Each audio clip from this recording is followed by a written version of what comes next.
Do you know the biggest disconnects between you, if you're a business owner, and your customers?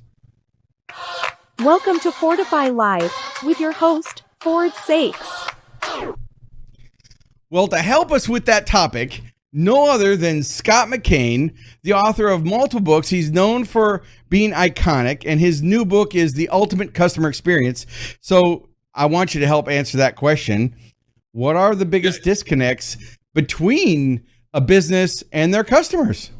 The single biggest disconnect, as backed up by extensive research from many companies, is that gap between how the business wants to serve the customers in the mind of the franchisee or the owner or the entrepreneur and what their front line is delivering.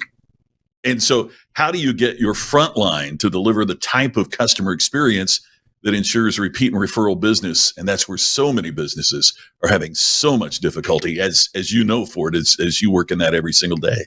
You know, it's true, because I think a lot of businesses, they feel like they're giving good service.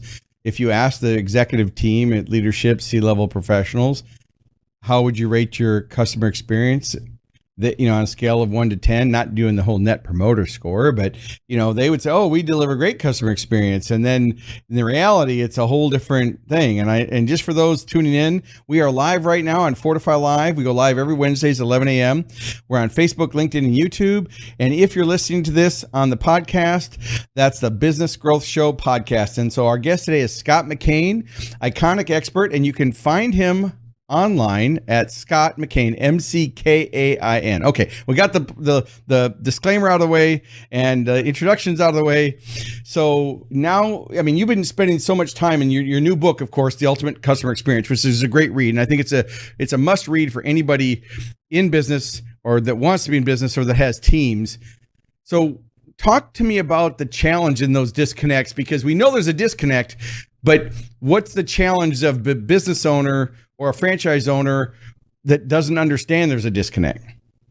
Well, the real challenge is, according to a recent study by Gartner, well over half of your customers won't even give you a second chance.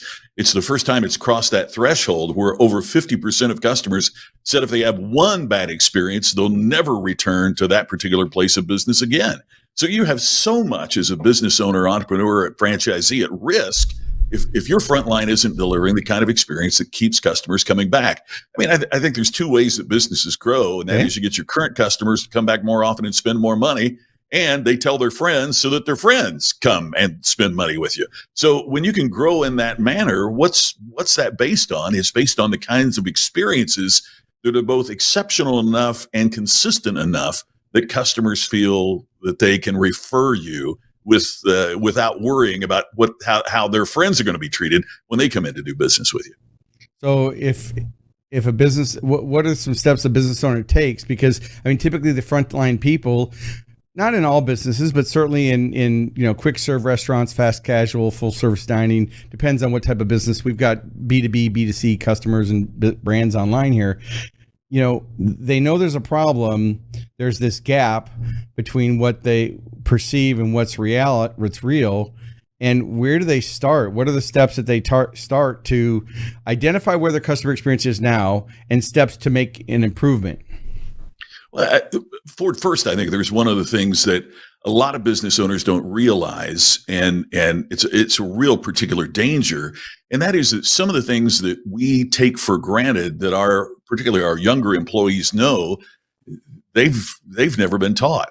It's amazing to me that, when the publisher wanted me to write this book, one of the things that the publisher said to me was, we want you to write a book that not only will leaders read, but they will hand it to frontline people and say, here are the 5 things that you really need to know. I need to make certain that you know this that apply across the board.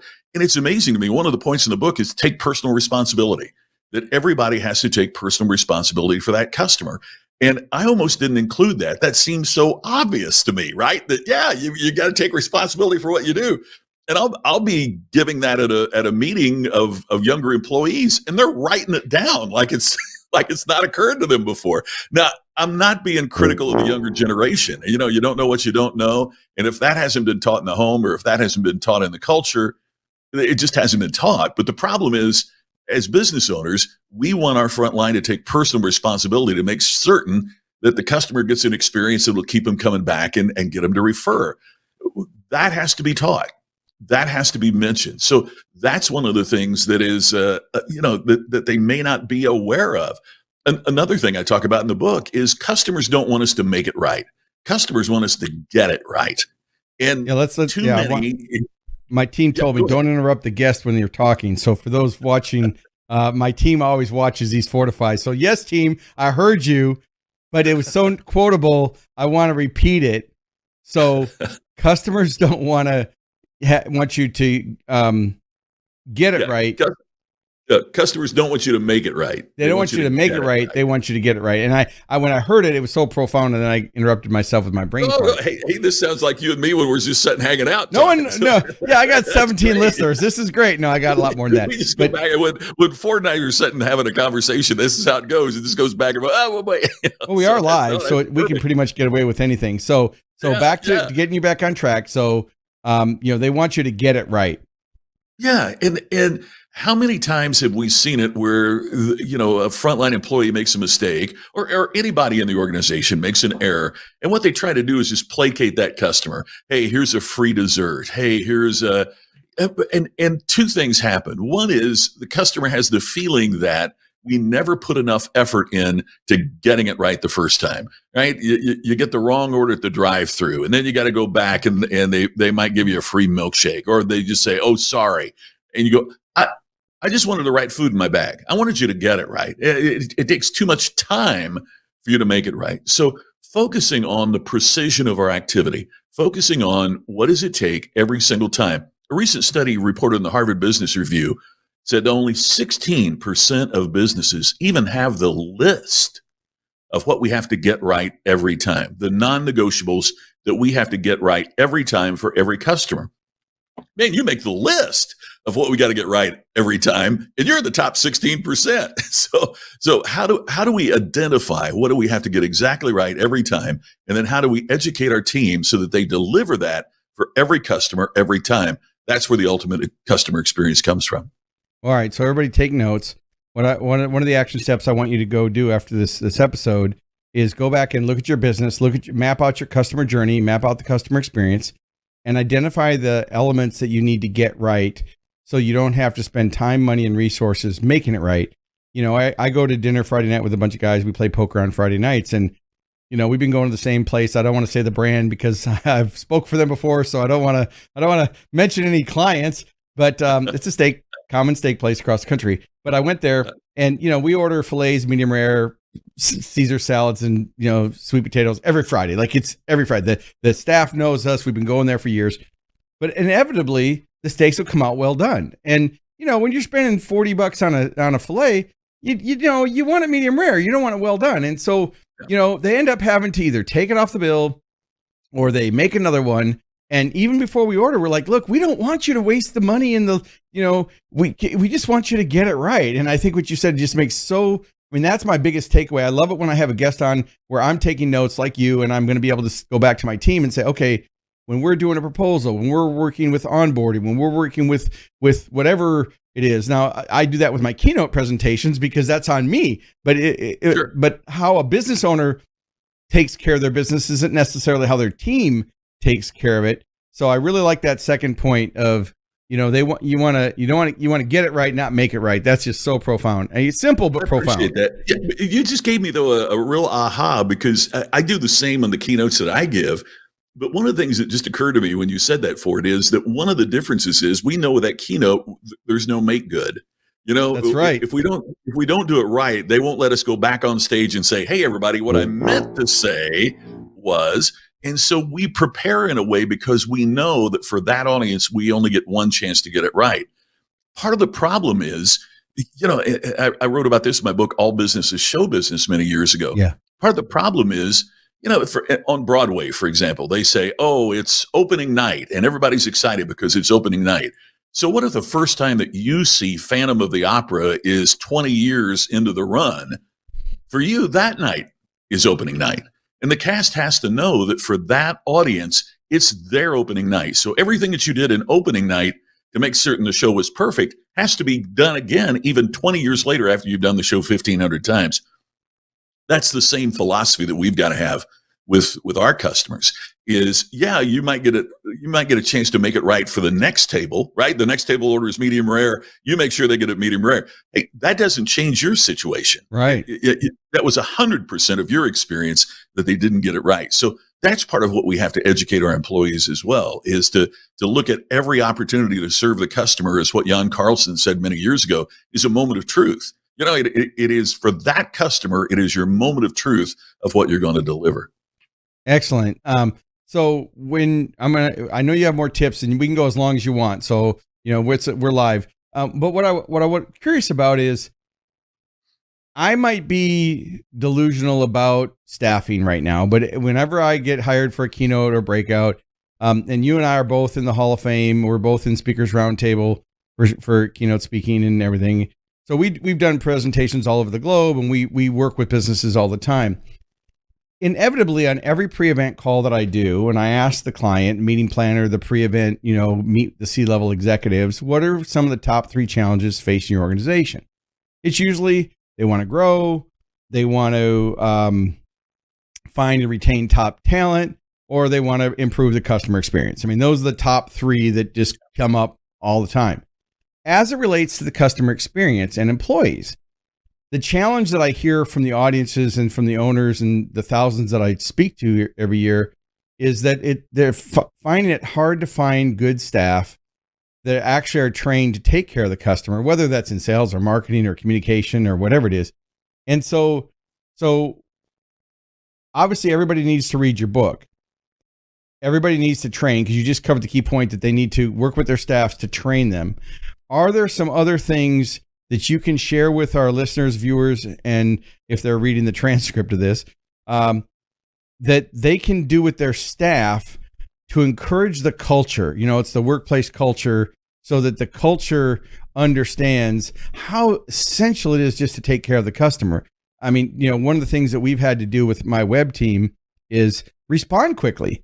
Someone will send a support ticket in, and they get it. It's automated. They get the automated response. But then the client is still wondering, well, did anybody read it? Did they look at it? And so, our good friend Steve Shapiro texted me the other day, and he's like, "Hey, Ford, I filled out a couple forms on Thursday. It's Tuesday of this week, and I hear back." And I'm like, "What the heck's going on?" And so I found out that we had an email wrong in the system. So it wasn't any of the employees' fault, but it was a problem in the system. So this is what we call a long road to a tiny house, Scott. So I'm just going to turn the mic back over to you. What do you do when you have staff members that you need to get them on board with these concepts?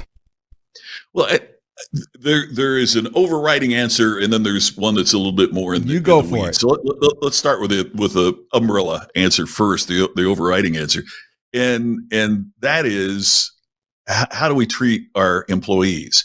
I did some research, and I found that the very first person I could find that used the term internal customer was a Romanian-born psychologist named Dr. Joseph Juran. And in the early 1960s, he was writing about the employee as the internal customer. Very cool. And it's something that we really, we hear that phrase a lot, but we really don't think about it. In business, as we said earlier, part of what we want to do is to get customer loyalty and customer referrals. Well, what if we looked at our employees that way? What do we need to do so that we encourage employee loyalty of the employees that we desire to keep?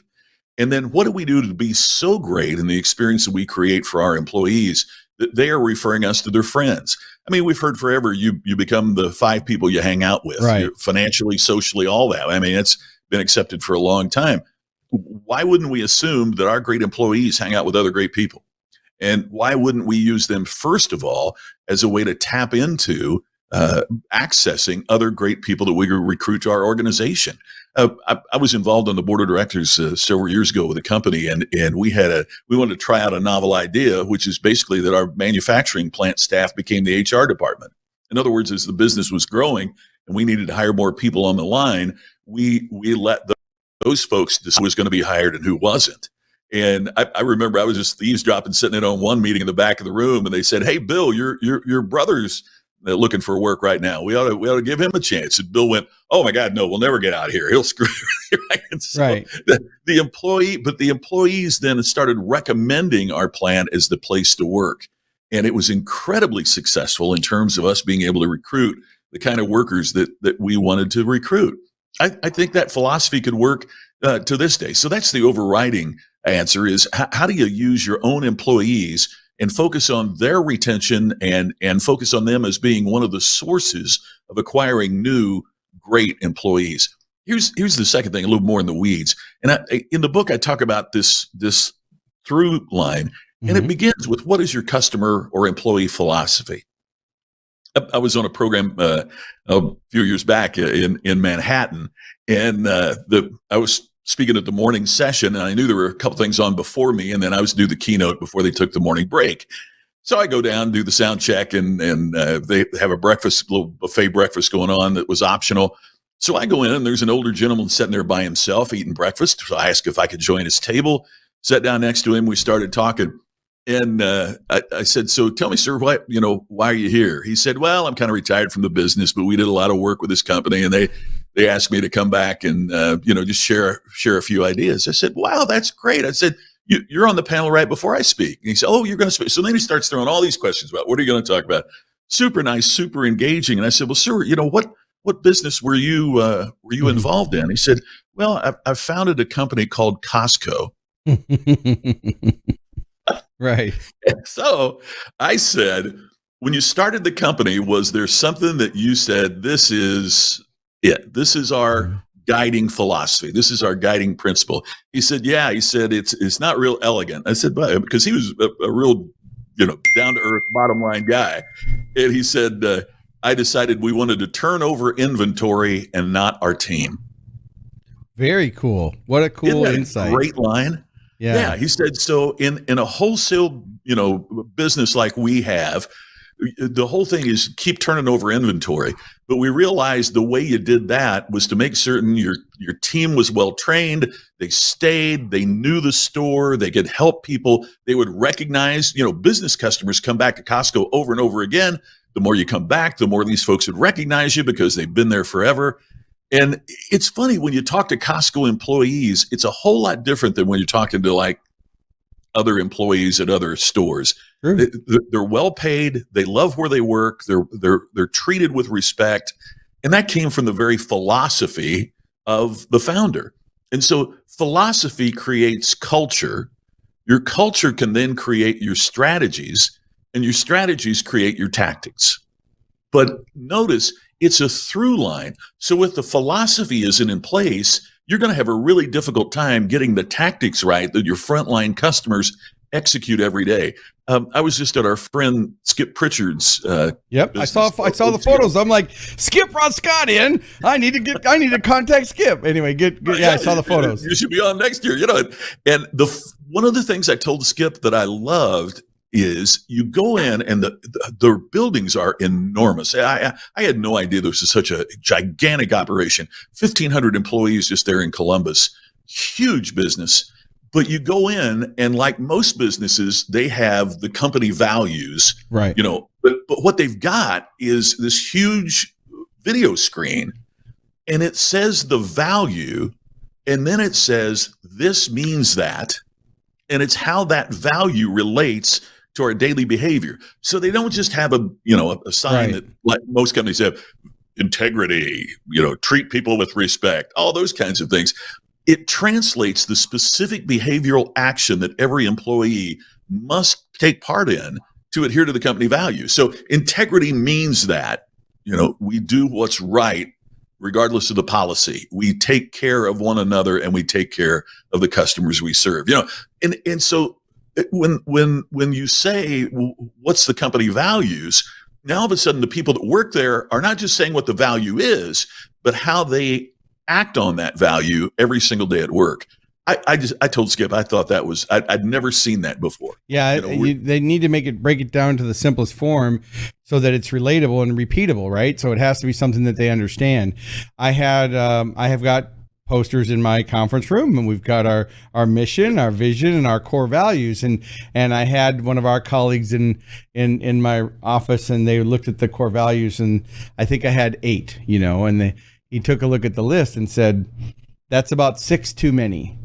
And I said, well, I thought that's what I'm supposed to do. Trust, integrity, quality, all these different words. And he said, you need to make it so that the employee can identify, so it needs to be, integrity and accountability. Like do 2 things that encompass everything else, because, as in marketing, the confused mind says no. So the more steps you put in any process, the more complicated it's going to be. So I'm not going to change the posters right now, but I have told my team, hey, we need to keep these simpler. So I think what you just shared is essential for those organizations out there. One of your action steps should be to go back and look at your mission, vision, and core values. And more importantly, go back and ask your team, what would they say is your mission, vision, and core values? Because that's where I see the biggest disconnect is the company does one thing, but the execution and the belief on the other end of the telephone line is not always the same. And that's the challenge. But I don't want to miss the point about that you were saying that in the first place to start is really treat your internal customers right, and then you'll improve the customer experience. And I think that I don't want that to be missed in our conversation, because that is so essential. If they do have a good culture, if you create a culture that you and your customers love, and your employees love it, they're going to, happier employees. Like I have a statistic, I've done the research that, happy salespeople sell on average 38% more, So again, whatever statistics, there's statistics for everything, of course, but certainly that helps. What other, as we think about wrapping the episode up, is there anything else you want to share? Now, for those of you watching, I just want to say real quickly, we do go live on Fordify Wednesdays at 11 a.m. Central on LinkedIn, YouTube, Facebook, and I think maybe a couple other platforms now that they've added it to StreamYard that allows us to broadcast on multiple platforms. But if you're listening to this on the podcast, this is Scott McCain. He's the author of many books. He's a Hall of Fame keynote speaker. I've known him for decades. A great friend, solid. I love him and his wife, Tammy.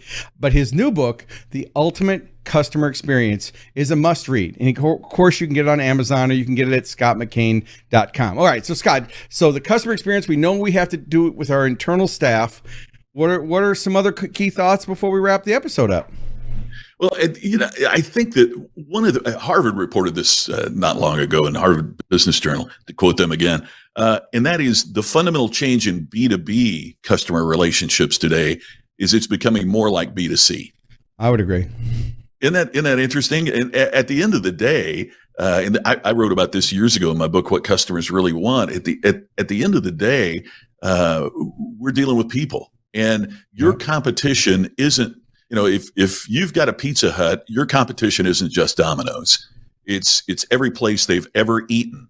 It's everything. Your competition is DoorDash. Your competition is, how did Uber Eats deliver the meal that I ordered from a local restaurant compared to the care that my pizza was delivered? I keynoted the Pizza Hut owners franchisee meeting here not too long ago. Yeah, as experts, we got to be so careful when you tell stories, because it's like, oh, that's a client. Oh, that's a client. I mean, we want to make the clients the heroes too, though. You're exactly right, and that's one of the things I told them. We cut out for just 2 seconds. Just back up like 10 seconds. We're good. It's a live show. We have a little broadcast feed. Just go back to, that's one of the things you told them. Yeah, one of the things that I told the Pizza Hut franchisees is your competition isn't just Domino's. Your competition is everybody that delivers anything. I will judge my Pizza Hut delivery based on the quality of maybe Uber Eats delivered from a local restaurant. Hey, maybe I'm going to judge the friendliness of your staff against the friendliness at the bank. Right? If they know my name at the bank, how come they don't know my name when I go in my Pizza Hut and I'm getting a pizza there once a week? Right? So, and we have to start thinking that way. Our competition is broader than what we realize, because customers are not evaluating us on an industry specific basis. But that also means that we can look at other things outside our own industry and cherry pick some of those best practices and think, how would that work here? the example that I use, Ford, real quickly in my presentations is that the Taylor family starting a rental car business in St. Louis. How do you compete against Hertz? How do you compete against Avis? Their idea was, what if you didn't have to come to us to get the car? We brought the car to you. And they called it enterprise rental car. But what a lot of people don't realize is Jeff Bezos's original idea is, how do I become the enterprise rental car of books? Yep. That was the whole thing. How do I cherry pick this idea in the publishing industry that they'd never thought about? Well, let's look over here. Well, gosh, if enterprise can bring the car to you, why do you have to go to Barnes and Noble to get the book? What if I get the book to you? Then the blinding flash of the obvious is we could do that for anybody. So then I'm doing this meeting of dentists, and a dentist came up and said, I wanted to be the Jeff Bezos of dentistry. I said, well, I doubt that I could phone in for a filling. And right. He said, no, but look, and I used this picture. It's a trailer. It's a trailer that's a fully equipped dental office. Wow. So you make an appointment with them, and in the cul-de-sac, they pull up and you walk out your door and there's a trailer in front of your house, and you walk in the trailer and they do your dental appointment. They bring the dental office to your house. Now, imagine too, he said the thing he didn't think about, he's getting so much business, is what if I go to a company and say, hey, you provide dental insurance. What if I brought the dental insurance to the parking lot so your employees can get their dentistry done and they don't have as much time away from work? Well, that business, he said, my number one problem now is I can't build trailers fast enough and I can't find enough dentists to put in the trailers. Yeah. Go ahead. It's cherry picking an idea from another industry. So don't just look, if one dry cleaners cuts the price of shirts to, $1.89, typically the one down the block will cut theirs to $1.79, and they get in this race to the bottom that I've heard you talk about. And you just nail it on that topic.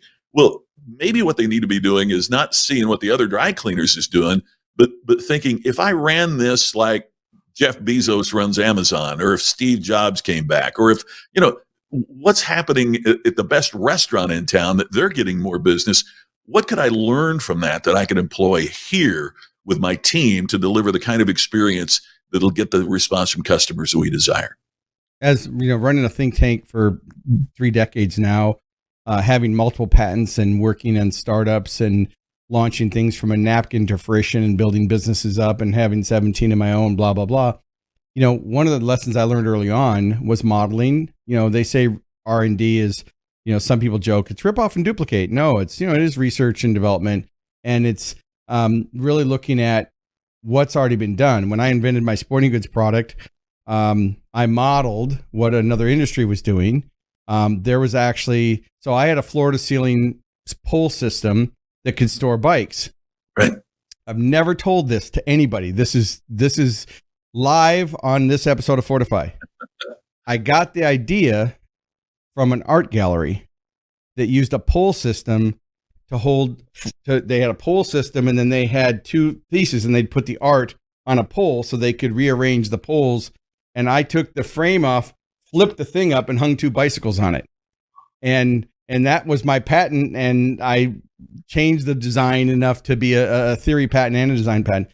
But I actually got the idea by modeling something from a completely different industry. And over the years, being a strategic marketer, when someone comes to me to help them expand their influence or get leads or get sales, the first thing I do is I do a competitive analysis. I do an industry analysis. I do an outside industry analysis. I look at the ideal client profile. I look at their consequences. I look at their results. I look at their value propositions. I create their sales dictionary. And most of that starts from the research standpoint of really looking at what's there. And then because I've been doing this for, 50 years, dated myself a little bit. I've got a swipe file. I've got a swipe file in my brain and a swipe file in my folder. So if I'm doing any type of marketing, I can draw. And I think that that's what makes you and I so special when we're brought into organizations, whether it's training or video or, a resident expert at a university, then the reason they do that is because of our vast knowledge. Now, I know I don't want to take us too far off topic because we're clearing the end of the show, but someone came to me because I have a webinar I've been doing on AI and ChatGPT, because everybody's wanting to know, how do I use the dang thing? And like you and I talked about it at Speakers Roundtable, And where were we? Cleveland? Yeah. I can't remember where we were. But the biggest thing is, so expertise is changing and the customer experience is changing. So just real quick, I'm curious of your thoughts on how does AI automated ChatGPT, because now you can have, it's not just chatbots, it's chatbots on steroids. Chatbots were, you'd put a response and it would give you a response. It was like a party trick. Well, now you can have generative AI actually interact with conversations. I mean, it can actually come up with original things and like a real person. How do you see that affecting the customer experience? And for those listening and watching this, he had no idea I'm going to ask this. I'm pulling this right out of left field, but I am curious, as an expert in the ultimate customer experience, how do you feel technology has either helped or hurt, or what do you think some of the pitfalls? And we could turn this into another episode, but we'll just do it here. Sure. What do you think about that now? Because you're deep in this. It's a great question, Ford, and I'm going to give you a crazy answer. It begins with, I live in Las Vegas. I hate the Nevada Bureau of Motor Vehicles. And here's the reason why. When I lived in Indiana, the longest I ever spent in a license branch was 12 minutes. That's it. The Bureau of Motor Vehicles in Indiana at most locations gives you an ultimate customer experience. So what makes me upset about the Nevada is I know it's possible. They just don't have the will to do it. Yep. I think that's what's going to be the customer response of AI, is that your customers will know over a period of time, and we're growing in our knowledge about it every day as customers. We know that you have the ability to have better chatbots. We know that you have the ability to have better service as a result of AI. So if you don't, it's just because you're either too lazy or too cheap or too far behind in technology to deliver it for me. So the short answer, that's a long answer, but it's good. That's really smart. The bottom line is it's going to eliminate a lot of the excuses that people have been making and have been accepted to some degree by customers, because the companies that use AI and the companies that understand it and employ it in a way to serve customers are going to separate themselves to such a degree that the folks that aren't doing it, we know you don't have an excuse anymore. A wise person once said, Go ahead. Will AI replace jobs? Yes, they'll be replaced by people who understand AI. For those of you listening, he's quoting me. Right. So the quote is, I'm quoting you. Will AI replace humans? No, it'll replace humans not using AI. And I know I've heard a million people say that now, but I actually said it like back in October of last year. Because it just, people kept asking me, is it going to replace them? I'm like, no, but people aren't using it. It's going to replace them, and it just kind of led into a moniker. And I think I think you could even insert companies, instead of people. Right? Will AI disrupt companies? No, it'll disrupt the companies that aren't using AI, and that is where I downloaded right before we went on today, Ford. There's a new keyboard, an AI keyboard for your iPhone. Yeah, I hadn't seen that yet. Yeah, and so you can type in your or voice your email or your text message, and then hit the button, and it'll review it. But unlike Grammarly, that'll correct your grammar or your spelling. This will even suggest alternative ways of saying it to make you sound more businesslike, or to make you sound more friendly, or what I need to start using with Tammy, it makes you sound more romantic. So that's his wife for everybody listening. Yeah. So you can choose. So, our tolerance for bad messages, our tolerance for bad service, our tolerance for all of that is going to decline. So now, if already 50% won't give you a second chance, what happens when that number goes up to 70%? Because with AI, we know that you don't deserve the second chance. Well, that is just so amazing. Well, I want to thank you, Scott. For those of you, again, it's Scott McCain, scottmccain.com, McKain. I really appreciate you taking the time. I know how busy you are with your schedule. Give my love to Tammy. For those of you, again, we go live Wednesdays, 11 a.m. Central. And this has been Ford Saeks and Scott McCain talking about the ultimate customer experience. Go to Amazon, go to his website, get the book. read it, consume it, and get one for everybody on your team. Thanks so much, Scott.